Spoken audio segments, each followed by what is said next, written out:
What's good, YouTube? It's your boy Young Black. I just want to make a video giving my comments about the recant of the DRM on the Xbox One.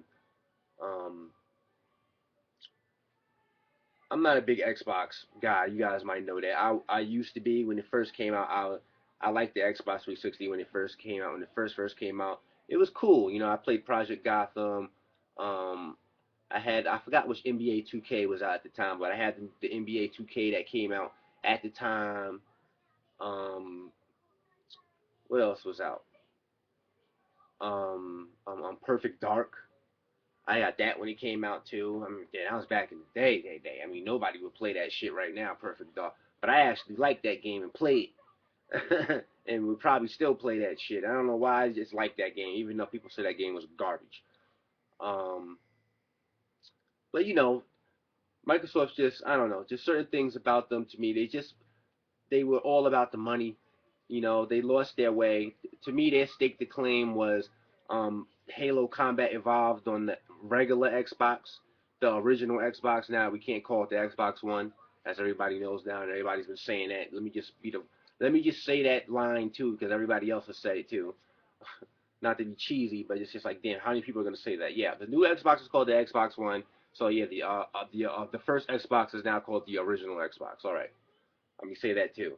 But yeah, that was their stake to claim when they made Halo Combat Evolve for the original Xbox, because that was the first time you could get that type of a first-person shooter in your house, and it wasn't on a PC. So to me, that was their stake. In video games, that's what solidified them to me. And still to this day. Because all the other Halo, all the new Halos and everything are cool, but that one game still when it first came out was such a revolutionary product. Halo Combat Evolved for the regular Xbox when it first came out during 2000. I forgot the early 2000s. I forgot the exact date, but when it first came out, that was revolutionary. And it was on a new system. By a new company. Microsoft was brand new in the console game, and they made something that was fucking amazing. So that was their true stake in everything. From there on, I wouldn't say it was a downfall, but they never achieved that greatness again with anything that they made. On the next generation, on the 360, I mean, the Connected is good. I mean, it's a step forward in progress in gaming, and so you can do something different in gaming. But is it something new? No, because some of the stuff you can do in the Connect, they were doing in the arcade already. I mean, there's light gun games in the arcade where you can move out of the way of bullets and put the gun off the screen and reload, stuff like that. So really, the Kinect isn't really brand spanking new concept. It's just brand spanking new to your living room, maybe. Even though it doesn't fit nobody's freaking living room unless you're Hugh Hefner or a celebrity whose living room is stadium spacing. Okay, or you got a freaking Oculus on your Kinect so that you can zoom into a room. So you got to have a snake eye on your Kinect so that it can see your teeny tiny room like mine's that I'm in right now. Uh, but they are also just about a lot of profit, profit, profit, profit, profit. Like how I say the Xbox 360, when you download a digital game or something, it's tied into your online. You can't take your system to somebody's house and play your digital downloaded game content without being connected to the internet, which I think is bullshit because then I don't own anything. If I don't have internet, I can't play the games that I paid for. Like I bought Max Payne 1, Max Payne 2. I have the original Halo Combat Evolved on the hard drive. Growl, Mark of the Wolves, which is Fatal Fury game, and a couple other games on there. And I can't play those unless I'm connected to the internet, which I think is bullshit. On my PlayStation 4, I can play whatever I want that I download. It stays on my system, and regardless of whether I'm on the internet or not, you know what I mean, I can play those games. That's on the hard drive of my PS4. On my PS3. I wish it was my PS4. Not yet. Soon to be PS4. PS3. Uh, and I just thought when I first realized that was some bullshit. I'm paying for these games, and sometimes there were times where things got hard, and my internet might fucking cut off. I mean, I'm honest, money is hard, and sometimes things get to the grind, and something has to go. It might be the fucking internet. Things really do get that hard. I mean, I'm the type of person where one day I'll have $100, the next day I'll have a couple $1,000. So It just happens like that. Things are just shaky and iffy. It's hard right now. So you get it as you can take it. But I'm surviving, and I just don't appreciate Microsoft trying to push, you know, a machine on me where I'm gonna be constantly spending money. You know what I mean? Constantly spending money. When I buy the game, after I buy the game, it's just oh, excuse me. See, they're giving me allergies that I'm thinking about it and talking about it. Oh, God, jeez, I'm really sneezing right now. Whew. Let me get my bearings.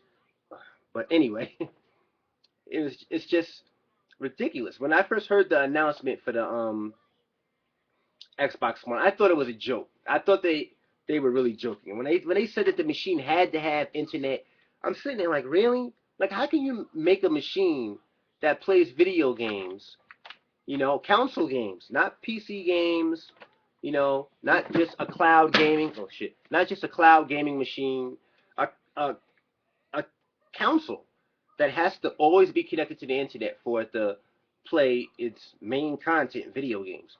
It just made no fucking sense to me. I'm like, this is a joke, right? Like, how could they do this? I mean, it made the Xbox 360 look like it was magical.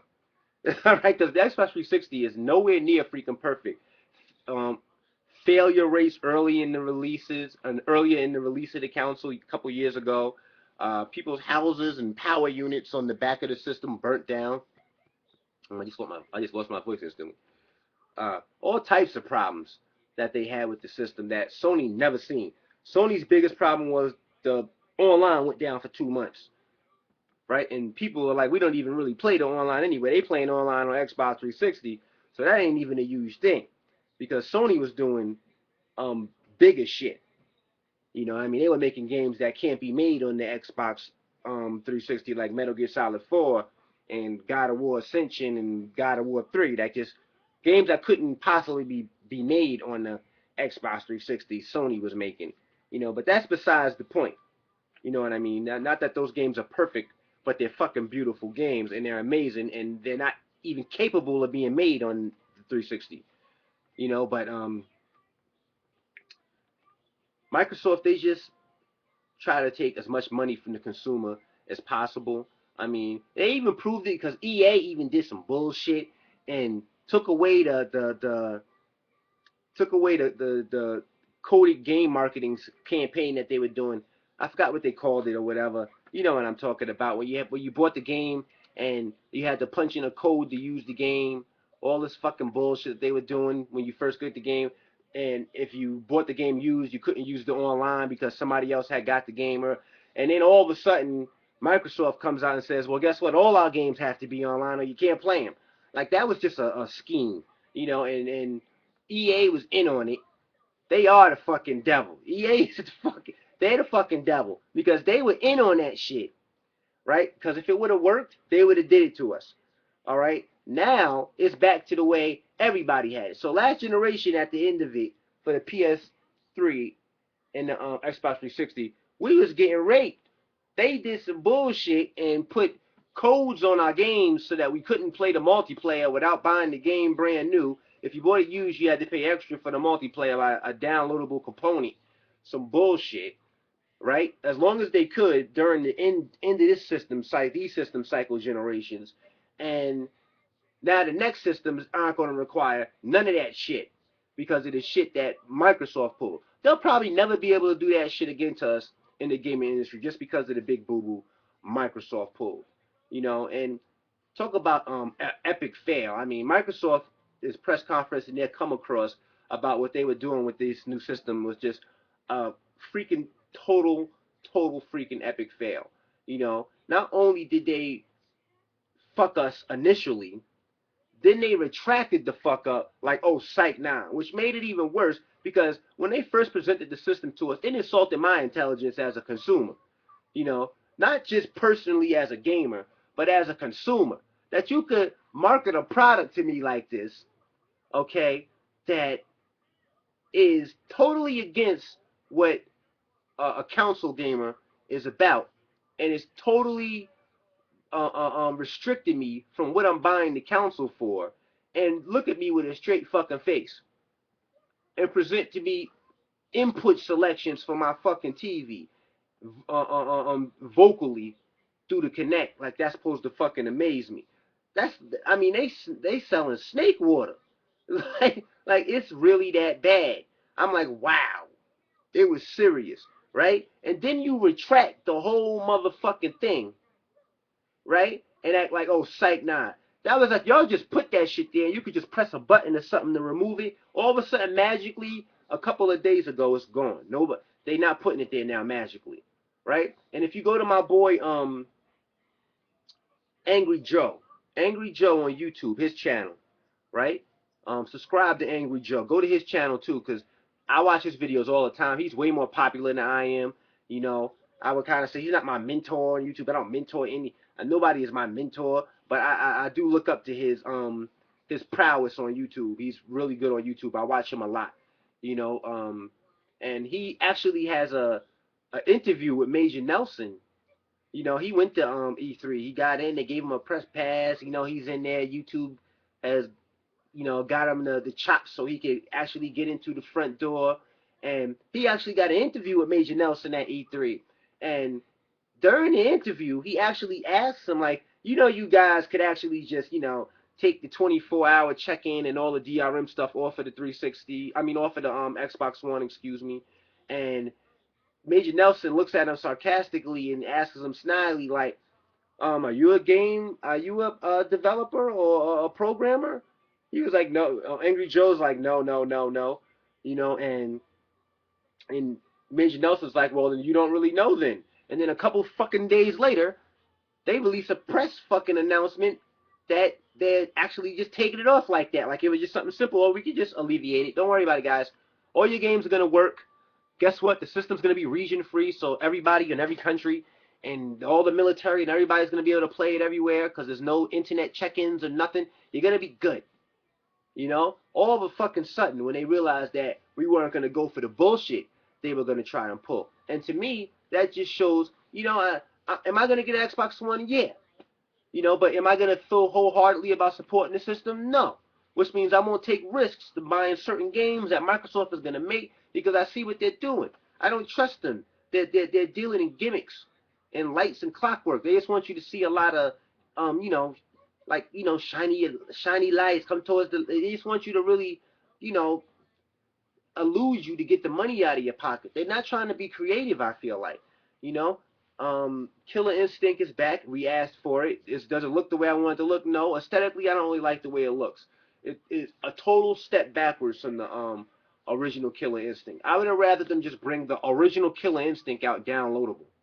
That would have been nice. I don't know why they just didn't do that. I mean, the title is still Killer Instinct. It's not like this is Killer Instinct Shadows Abyss or whatever the fuck is still Killer Instinct. Unless they're going to change that later or put a sub name under it. You know, but it would be cool for them just to put the original Killer Instinct out. I mean, but we asked for it. We can't complain. It's still Killer Instinct. Am I going to play it? Yes. So am I going to... I am going to get an Xbox One, but it's not really for me. My wife really wants one, and for somebody like my wife, the Xbox One does make sense. And to be honest with you, now that they took the DRM off, it seems more appealing because all the stuff you can do with it, and now that all the restrictions is lifted, it feels more user friendly. And that's the approach Microsoft should have went with initially. They shouldn't have tried to trick us. You know what I mean? Into seeing if they could get more money out of us by putting all these roadblocks and restrictions in front of us for playing the shit that we buying initially.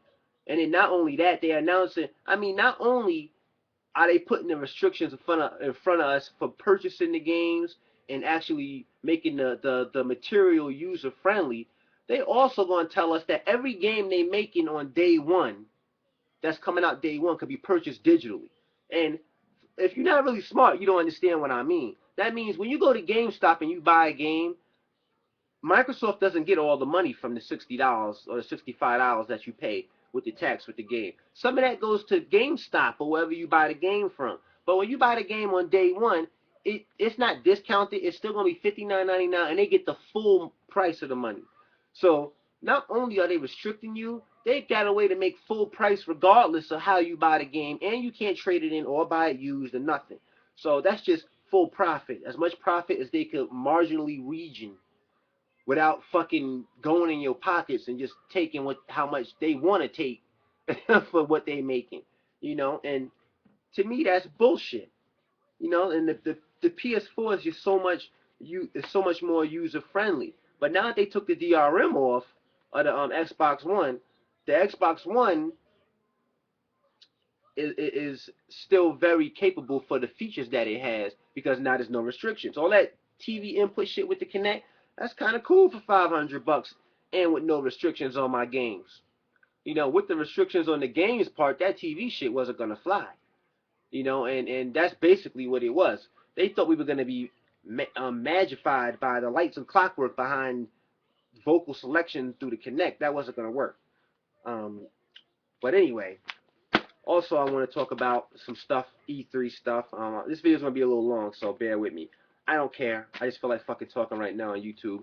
And you guys always want, more stuff, to listen to and look at on YouTube. So you can look at my black ass a little more and listen to me rant and rave about video games. My wife and my kids should be home soon. But I got the new Game Informer in the mail today. And on the cover, they have Titanfall, as you can see. Titanfall is a new game, as you guys know already, probably by Respawn. I think Entertainment is the studio's name. Um, they've made a couple of other shooters, first-person shooters and online type games, I believe. But I don't know too much about them, so I don't want to, lie to you guys and say more than I know. But I did watch a lot of E3 coverage as much as I could absorb in multiple facets and read a lot of stuff about Titanfall, and I've seen videos, and I gotta say I like what I've seen. And I believe it's an Xbox One exclusive, right? It's not on any other console, I believe. And let me check, and I'll talk to you guys at the same time. And from what I believe, the game is gonna be pretty epic, because it's not just when I first seen it, I thought, oh, this is just gonna be a first-person shooter game online only with mechs, But when I actually seen it, it wasn't that. And why, pray say? They took it in another route. The aesthetics of the game approaches online multiplayer from a single-player perspective. Now, what does that mean? That means when you're playing online, there's scripted stuff that happens, like a guy talking to you in a suit with story narrative telling you what to do on the mission before the mission starts, and then the mission starts. Stuff that structures the gameplay elements with more feeling and impact, because they're incorporating the feeling of the character, his personality, and the world that you in, and how he's manipulating the suit and everything to make it feel more, authentic. And I thought that was kind of cool when I heard about that and when I seen it in action, because it makes the game feel more like you're not playing just an online match with, capture the flag. It feels more like you're interacting in the world with these characters, doing missions and like a grander scheme of things, which is there's a story for all of that in the game, but it's under all of that, it's just a multiplayer game with a real good single player aesthetic washed over on top of it, and then on top of that, the mechs didn't seem like what I thought they were going to be, because some of the stuff you can do with them is simply amazing, like just pick people up and throw them and stuff like that. The mechs have abilities to block incoming missiles and hold them magnetically, just little things. And then on top of that, the mechs are so big, the combat scaling, it makes it very different than any other type of first person shooter you ever played, it seems like. Because if you're fighting something, if you got a little skirmish going on in a group of guys, like 4-on-4 clashing in a little alleyway or across streets, and then a mech comes, it really changes up combat. And I don't even know how they're approaching that. It just looks amazing that they're going to try that in general. Then the characters also are the characters aren't flat-footed either, like Call of Duty or Halo style. These guys can move. They have like little jetpacks, and they can, run across walls and use the jetpacks while you're outside the mechs. It just seems very creative, and it looks like it's going to be really, really good. I also saw a E3 live demo for Batman Arkham Origins. I wasn't disappointed with it, but I was kind of, not let down, but it just seemed like they could have added more new stuff. I mean, it is E3, and they're not going to show you everything. But from what I've seen, Batman flies the same, all his air attacks are the same. I wish they just would have varied some of that stuff up. Arkham. I mean, Gotham looks just like Arkham and everything else. I mean, just about. It's just dark and glim. I would like to see some type of, standout personality in this game artistically, to set them kind of apart from Rocksteady, because now they got Warner Brothers Interactive doing this game, I believe, Arkham Origins, and people were a little skeptical about it. And I'm not gonna say from what I've seen that people should be skeptical, but I'm just gonna say that they played it safe, and I wish they would have not played it so safe. I mean, you know how when you play in Batman Arkham City or Arkham Asylum, and the guys attack you and they get the little counter symbols over their head. He does the same counter moves as he does in the game that's out already. I mean, I wanted to see him do some different shit. He's fucking Batman. Don't give him the same counter moves as he has in the two games that's out already. Give him some different shit that he can do. And they probably did, but they should have put more of it in. Because I've seen them play. They showed a good chunk of the game, and they showed a good chunk of combat. And the only cool thing I seen was the remote bat claw, where you can like claw a guy and claw an object and hit him with it. It'll like grapple into each other. That was cool. You know what I mean? But everything else seems like it could have been a little bit more over the top, but it's still Batman. I'm still gonna play it. I just wish they would have, blew it out a little bit more. But who knows? It's E3. That's not the whole game. I'm probably gonna be wrong and saying something totally different when it comes out. But the demo was a little underwhelming to me when I see it. What else do they have in here that we can talk about? We don't really have to talk about this too much more. The battle for your living room, and that's exactly what it is. Oh, the Xbox One. What are we gonna do, guys? Investing in the next gen. You guys better invest smart. You know, I'm gonna have the money to actually get both of these systems. If I could actually get two pre-orders in, when this money frees up soon, I'm gonna hopefully pre-order two systems. Xbox One and a PS4 is what I mean. Pages are sticking right here. Come on, book. Give me something to talk about so I don't got dead YouTube space, right, guys? Like, what is this guy doing right now? It's showing a lot of bullcrap. Okay, well, this is something I could talk about. The retro gaming aspect of the next gen.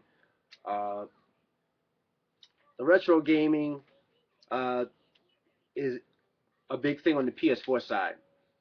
I think Microsoft is they're gonna have some deals, with the retro community, the retro gaming community. Come on, I mean, last generation they were humongous on that more than the Xbox. So I just think that they're really slow about what they're doing this time, and they put so much time into that marketing scheme of trying to fucking see if they could fuck us first, and that didn't work. So they're gonna come in a little late to that too.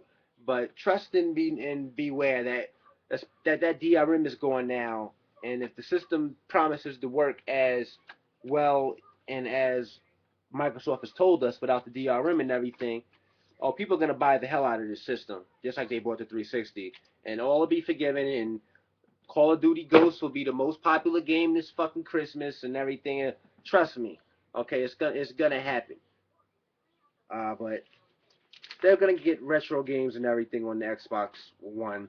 Probably not as fast as the PS4, because the PS4 seems like they have more of a communication and heads up with the indie community than the Xbox 360 has right now. But who the fuck knows? The Xbox could surprise us and just have the greatest indie game of all time this time around, because the indie universe was so big on the 360. So who sees? Who knows? They might make a dramatic comeback.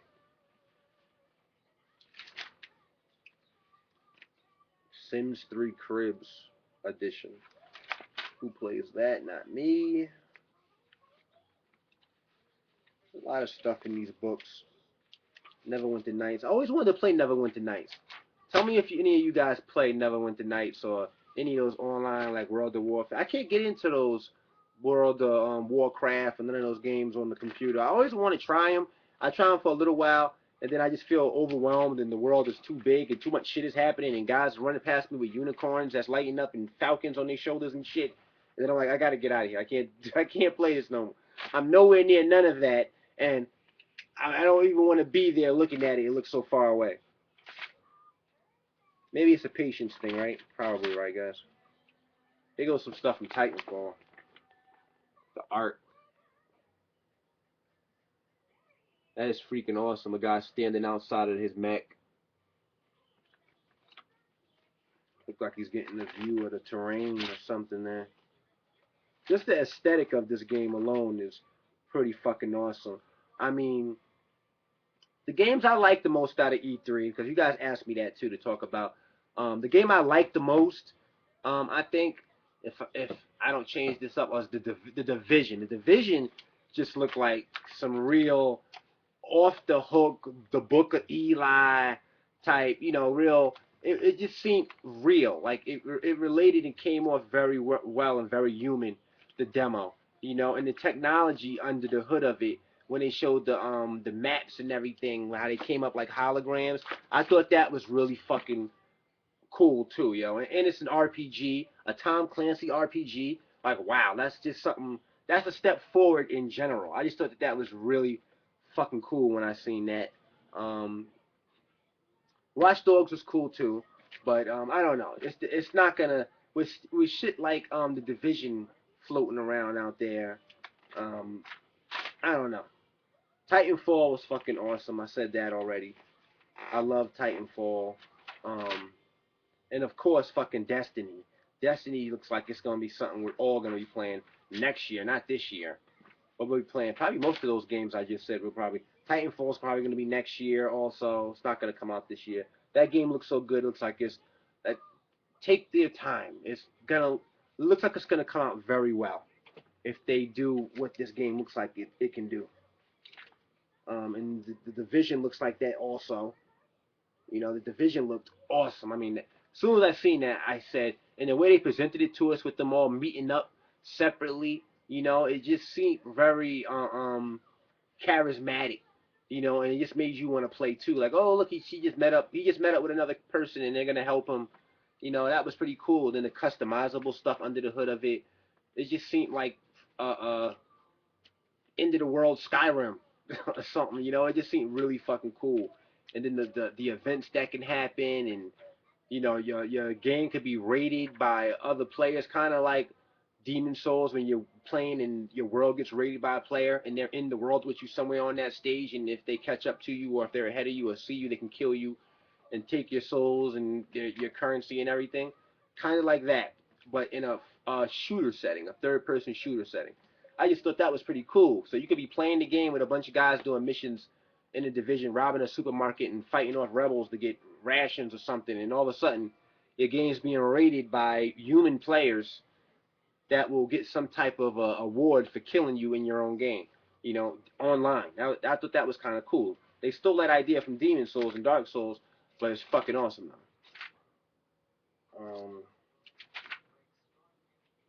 Call of Duty Ghosts. I actually like the story for Call of Duty Ghosts, and I'm gonna tell you guys the truth. I'm probably gonna play Call of Duty Ghosts this time around because I actually do like the story. I like the art style of the game, even though they showed a little bit of it, but from what I've seen so far of it, I liked it. The dog thing, people made fun of the dog thing, but I don't know. I kind of like the dog a little bit. I mean, I have a dog. I have a pit bull in my crib that runs around that'll eat your ass up if you come through the window. You know, so I'm a dog person.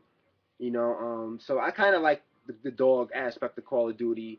You know, Call of Duty Ghosts, and it just seemed fun. But I got it's not a huge step forward gameplay wise. It's just a gimmicky aesthetic put in the game, but it's still cool to have in Call of Duty. And this Call of Duty looks like I'm gonna play it mostly for the story, not the combat, not the online. I like the story in this one. You know, even though it's one of those Jerry Bruckheimer pieces of shit garbages. I mean, but still, it looks like it's going to be fun to play, and I'm interested in this story. And that's just to be honest. Always try to give you guys my honest opinion. Another Skylanders game. Not buying any more of those. I bought my son Skylanders, and he doesn't. They're scattered all over his fucking room. His room is like a treasure chest of Skylanders. You move the bed back, there's Skylanders. You fucking go by his toy bin behind it, there's Skylanders. It's like, what the hell?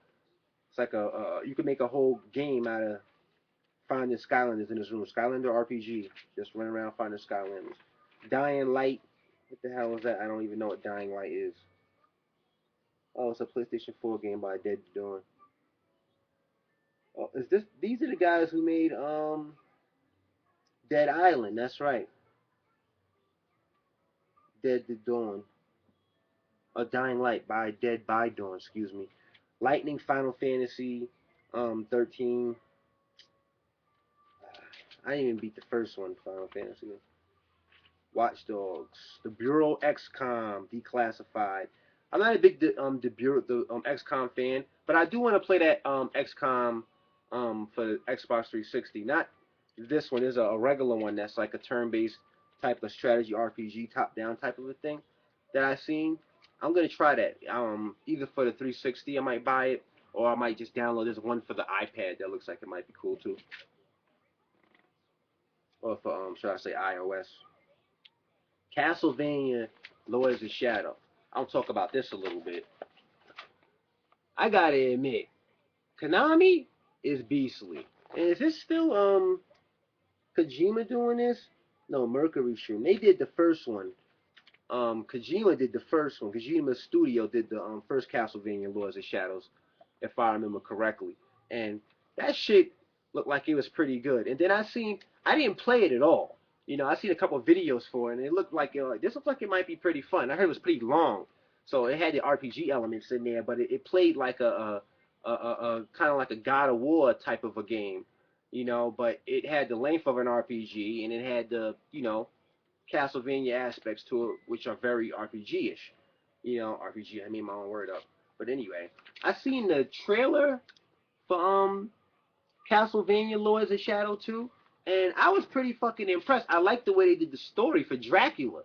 You know, I'm not a humongous vampire buff, but I do like zombie movies and vampire movies. I do like those. I watch those a lot. My wife is into them. Um, so I watch those a lot. So when I seen the trailer, I was like, this is kind of fucking cool. Um, Dracula trying to break some type of immortal curse on himself or some shit, and it starts off when he's older and it goes backwards and when he was in his prime, and that I was like, this is kind of fucking cool. I want to play the first one now. All right, so that's something to look out for. You know, there was a lot of good games at E3 this year. E3 was pretty good this year, better than I thought it was gonna be. Beyond Two Souls look like it's gonna be fucking epic. Um, when they showed the demo that they had at E3 for Beyond Two Souls, as you can see, the picture itself was a little off-putting. You know, because the game shows her running from a bunch of shit and her head is shaved and all this crap in the first trailers that we see for this game. And in these trailers, she's like a CIA agent or FBI agent or some shit, and she's on a mission to like kill somebody and assassinate somebody, looking like she just changed out of a cheerleader outfit, put her hair in a ponytail, and put SWAT team gear on. So it was a little off-putting. Like, what the hell is going on? Is this the same game? You know, so it was a little bit of a flip-flop. They showed us two different aspects of um, this game at two different times, and it was a little bit off-putting for me. You know, but Quantic Dream is the studio name as I'm reading it right now. You know, the guys who made Heavy Rain, who are also making Beyond Two Souls, they're fucking really good at what they do. Because Heavy Rain was fucking amazing. So I trust them, and I'm gonna. This is something I'm gonna buy and play. You know, because it's gonna be fucking good. I know it's gonna be fucking good. Need for Speed Rivals. I need a new racing game, guys. I'm thinking about the new Forza or maybe Grid. You know, I was a big Need for Speed guy back in the day, but I bought a couple of the more recent ones, and they let me down every time I would try one. They would be like, oh, why did I spend money on this? Why did I spend my money on this? You know, so I don't know. So I'm a little iffy on Need for Speed, but I'm hearing good things about Rivals, especially because they went the way of online incorporated right directly into the races now. You know, where it's like a online world. You just running around on roads and doing races and stuff. Nothing on this page. Up, we're at the end of the book. It's the review page, which I can't talk about because I haven't played any of these games because right now I'm doing the game famish in my house. I'm not buying any games until I move because I'm gonna buy furniture and all this stuff, guys, and then I'm gonna go huge game shopping, and I'm gonna have plenty of reviews of all types of stuff for you guys. Right now, what I'm doing to keep myself preoccupied game-wise, I'm on. I told you I've been playing Mass Effect. I finally beat Mass Effect 2. I'm playing Mass Effect 3 right now, which is I know I'm late as hell, but you know who gives a fuck? I play what the fuck I want to play when the fuck I want to play it. Uh, Real gamers stand up. I'm gonna go play some Mass Effect 3 and figure out some more stuff to make a video for you guys. Hope you guys like the long video. You know, me ranting and raving. You know, leave some comments about what you think about the DRM being going on the Xbox One. Um, I don't trust Microsoft at all now, just for trying to pull that shit on us. I mean, I'm gonna still get the system, but I really don't. I don't trust them. I don't trust Microsoft at all for trying to do that to us. I just feel like they tried to see if they could do some bullshit, and then when we noticed it, they pulled away. But how dare them try to do that to us initially? You know, real gamers stand up though. Go pre-order your systems next gen if you want to. If not, whatever.